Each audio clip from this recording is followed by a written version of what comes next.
दोस्तों, 4 धामों में से एक धाम बद्रीनाथ धाम, जहां स्थापित भगवान की मूर्ति, मंदिर के तप्त कुंड का रहस्य, यहाँ तक कि इस मंदिर में मुरादें मांगने की प्रथा इतनी रहस्यमय है जिसका पता हर सदी में लोग ने अपने अपने तरीकों से लगाने की कोशिश की, परंतु वे सभी नाकामयाब रहे। एक ऐसा मंदिर जहाँ शंख नहीं बजाया जाता।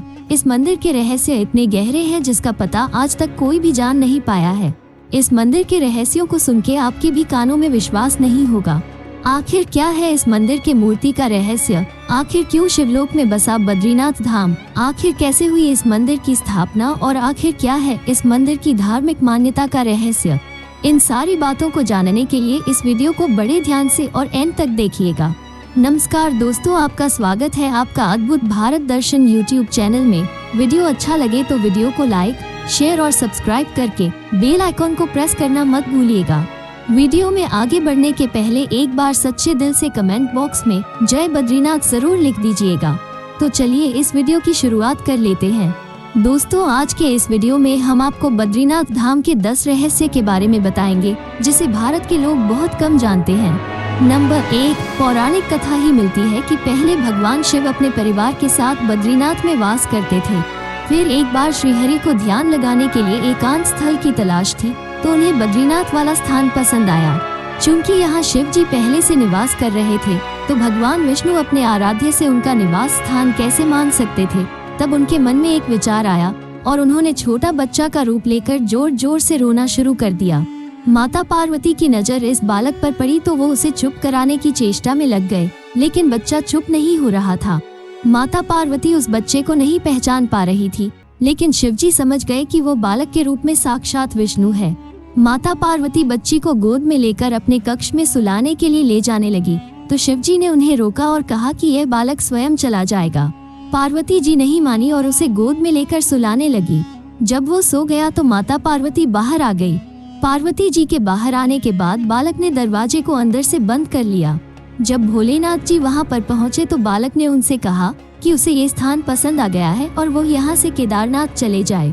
इस तरह ये स्थान बन गया भगवान विष्णु का धाम बद्रीनाथ धाम और शिव जी अपने परिवार को लेकर केदारनाथ में वास करने लगे।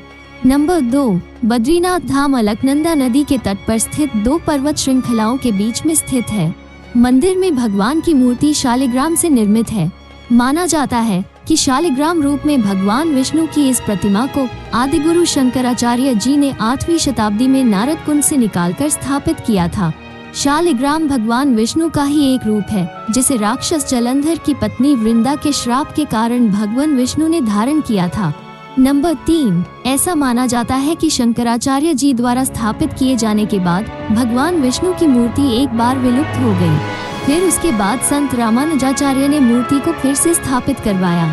फिर 16 शताब्दी में गढ़वाल के राजा ने बद्रीनाथ के मंदिर का निर्माण करवाया और मूर्ति को गुफा से निकालकर मंदिर में स्थापित करवाया। नंबर 4, भगवान बद्रीनाथ की मूर्ति के ललाट पर हीरा जड़ा हुआ है जिसे देखकर भक्तजन धन्य हो जाते हैं।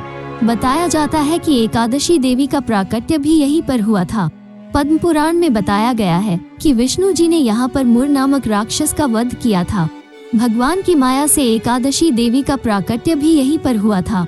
मंदिर में बद्रीनाथ के दाहिने ओर कुबेर की मूर्ति है। उनके सामने उद्धव जी है तथा उत्सव मूर्ति है। उत्सव मूर्ति शीतकाल में बर्फ जम जाने पर जोशीमठ में लाई जाती है। उद्धव जी के पास ही चरण पादुका है। बाई ओर नर नारायण की मूर्ति है। इसके समीप ही श्री देवी और भूदेवी है।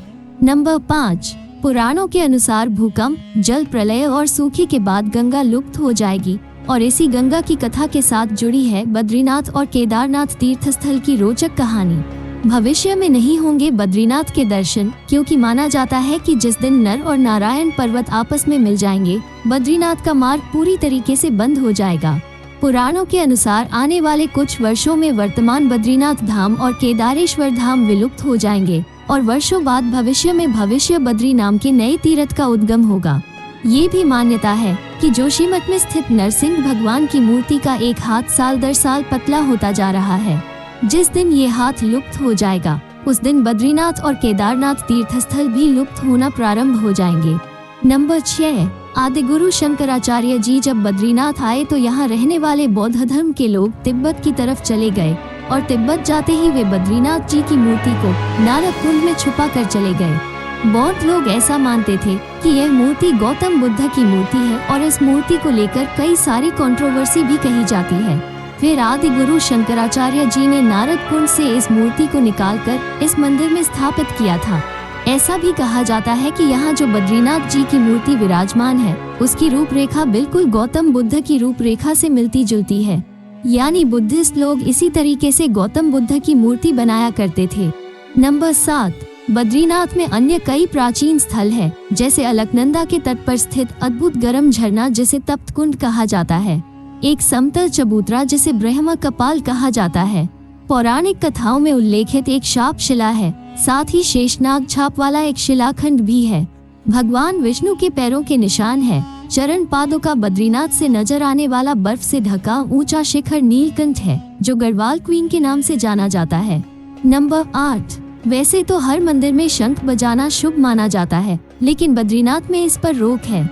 इसके 2 कारण हैं। पहला कारण ये है कि बद्रीनाथ मंदिर के आसपास का पूरा इलाका हमेशा बर्फ से ढका रहता है। ऐसे में शंख बजाने से इससे निकलने वाली ध्वनि बर्फ से टकरा सकती है, जिससे बर्फीले तूफान आने का खतरा रहता है। दूसरा, बद्रीनाथ में शंख न बजाए जाने का एक आध्यात्मिक कारण भी है। शास्त्रों के अनुसार एक बार माँ लक्ष्मी बद्रीनाथ में बने तुलसी भवन में ध्यान कर रही थी, तभी भगवान विष्णु ने शंखचूड़ नामक राक्षस का वध किया, लेकिन विष्णु जी लक्ष्मी जी का ध्यान भंग नहीं करना चाहते थे, इसी कारण उन्होंने शंख नहीं बजाया। तब से बद्रीनाथ में शंख नहीं बजाया जाता है। नंबर 9, जब भगवान विष्णु ध्यान योग में लीन थे तो बहुत अधिक हिमपात होने लगा। भगवान विष्णु और उनका घर हिम से पूरी तरह डूबने लगा। ये देखकर माता लक्ष्मी व्याकुल हो उठी। तब उन्होंने स्वयं भगवान विष्णु के समीप खड़े होकर एक बेल के वृक्ष का रूप लिया और समस्त हिम को अपने ऊपर सहने लगे। माता लक्ष्मी जी भगवान विष्णु को धूप, वर्षा और हिम से बचाने की कठोर तपस्या में जुट गई। कई वर्षों बाद जब भगवान विष्णु ने अपना तप पूरा किया तो देखा कि लक्ष्मी जी हिम से ढकी पड़ी है, तो उन्होंने माता लक्ष्मी के तप को देखकर कहा कि हे देवी, तुमने भी मेरे ही बराबर तप किया है और इसलिए आज से इस धाम पर मुझे तुम्हारे ही साथ पूजा जाएगा, और क्योंकि तुमने मेरी रक्षा बद्री वृक्ष के रूप में की है, सो आज से मुझे बद्री के नाथ यानी बद्रीनाथ के नाम से जाना जाएगा। इस तरह भगवान विष्णु का नाम बद्रीनाथ पड़ गया। नंबर 10, चारों धामों में से एक धाम बद्रीनाथ धाम के बारे में एक कहावत प्रचलित है कि जो जाए बद्री वो ना आए उदरी, अर्थात जो व्यक्ति बद्रीनाथ के दर्शन कर लेता है उसे पुनः उदर यानी गर्भ में नहीं आना पड़ता, मतलब दूसरी बार जन्म नहीं लेना पड़ता। शास्त्रों के अनुसार मनुष्य को जीवन में कम से कम 2 बार बद्रीनाथ की यात्रा जरूर करनी चाहिए। तो दोस्तों, क्या आपने बद्रीनाथ जी के दर्शन किए हैं? अगर हाँ तो इससे जुड़े सभी अनुभव हमसे जरूर शेयर कीजिएगा। वीडियो अच्छा लगे तो लाइक, शेयर और सब्सक्राइब कर बेल आइकॉन को प्रेस करना मत भूलिएगा। मिलते हैं एक नए वीडियो के साथ, तब तक के लिए हर हर महादेव।